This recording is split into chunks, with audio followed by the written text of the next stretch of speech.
pourquoi écrire un livre, Gilles? Alors, je voulais un petit peu faire. Alors, j'avais déjà fait l'essai, hein, c'est-à-dire il y a pas mal de temps déjà, j'avais écrit un livre que j'avais auto-édité, Gestion stratégique de portefeuille.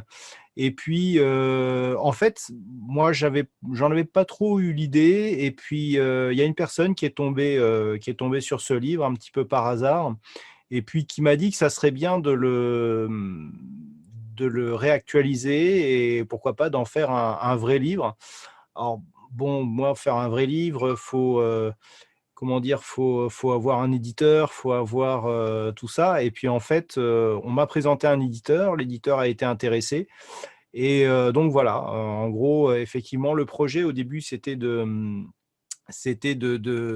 réactualiser un peu ce livre. Moi, j'avais déjà un projet en parallèle qui était d'écrire quelque chose sur le money management. Donc, c'est quelque chose que je voulais un petit peu comme le premier, auto-édité, vraiment pour les personnes qui me suivent et leur faire profiter un petit peu de l'expérience que j'ai par rapport à ça. Et puis au final, l'idée, ça a été de synthétiser les deux, c'est-à-dire une grosse partie money management, parce que moi, j'ai constaté que pour beaucoup d'investisseurs, et même parfois des investisseurs, je dirais pas chevronnés, mais avancés, eh bien, il y avait un gros manque au niveau du money management, ou alors que c'était vu d'une manière assez superficielle, on va dire. Et je me suis dit, voilà, moi, j'ai fait beaucoup de progrès grâce à ça.